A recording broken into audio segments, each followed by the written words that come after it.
Hello friends, welcome back to my channel. दोस्तों, क्या आप जानते हैं कि नदी या समुद्र के बीच पुल कैसे बनाए जाते हैं? आप तो यह देखते ही होंगे कि नदी पर पुल पिलर के सहारे टिके रहते हैं, लेकिन आपके मन में ये बात तो जरूर आई होगी कि नदी और समुद्रों में इतनी बहाव के बीच इन पिलर्स को खड़ा कैसे किया जाता है। नदी के बीच में पुल बनाने के लिए किन तरीकों का इस्तेमाल किया जाता है, आज की इस वीडियो में मैं आपके साथ शेयर करूंगी। तो चलिए शुरू करते हैं। नदी और समुद्रों में बनने वाले पुल कई तरीके के होते हैं, जैसे कि beam bridge, suspension bridge, arch bridge इत्यादि। पिलर वाले पुल बनाने के लिए इससे पहले सबसे लंबी रिसर्च की जाती है। इसमें पानी की गहराई, जल के बहाव की स्पीड, पानी के नीचे मिट्टी की क्वालिटी, ब्रिज बनाने के दौरान पड़ने वाला भार और ब्रिज तैयार होने के बाद गाड़ियों के भार आदि के बारे में जानकारी जुटाते हैं। रिसर्च पूरी होने के बाद ही पुल बनाने का काम शुरू होता है। पुल का निर्माण करने के लिए नींव डाली जाती है। जैसे किसी बिल्डिंग को बनाने के लिए सबसे पहले उसकी नींव डाली जाती है। पूरे प्रोजेक्ट को ध्यान में रखकर नींव को लेकर पहले ही पूरा प्लान तैयार कर लिया जाता है।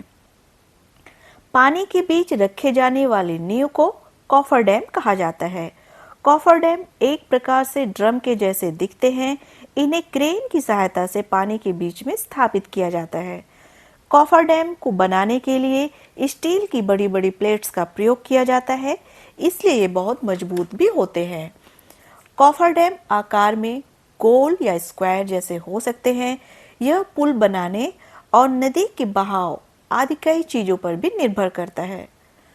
कॉफर डैम को पानी के बीच में रख दिया जाता है, जिससे पानी आसपास से बह जाता है पर इसके अंदर नहीं आता। इस लॉजिक को इस तरह से भी समझते हैं, जैसे किसी ग्लास में एक स्ट्रॉ को रख दे और इसके बाद इसमें भरे पानी को बाहर निकाल दे। ठीक उसी तरह से कॉफर डैम को भी पानी के बीच में रख दिया जाता है। नदी में बहने वाला पानी आसपास से बह जाता है, इसके अंदर पानी नहीं आता और अंदर के पानी को बाहर निकाल दिया जाता है। ठीक वैसे ही इसके बाद कॉफर डैम में नीचे की मिट्टी दिखाई देने लगती है और फिर वहां पिलर बनाने का काम शुरू कर दिया जाता है। इंजीनियर इसके अंदर जाकर काम करके मजबूत पिलर्स बनाते हैं। पिलर बन जाने के बाद ऊपर ब्रिज का काम शुरू होता है। नदियों और समुद्र पर बनने वाले पुलों का काम दूसरी जगह पर होता है, जहां से यह सामान बनकर आता है, जिसके बाद इन्हें पिलर्स के ऊपर सेट किया जाता है। सिविल इंजीनियरिंग की लैंग्वेज में इन्हें प्री कास्ट स्लैब कहा जाता है। पिलर्स पर इन्हीं प्री कास्ट स्लैब्स को जोड़कर पुल बनाया जाता है। अगर पानी बहुत ज़्यादा गहरा होता है तो फिर कॉफर डैम काम में नहीं आते। इसके लिए गहरे पानी में तल तक जाकर रिसर्च करके कुछ पॉइंट्स तय किए जाते हैं।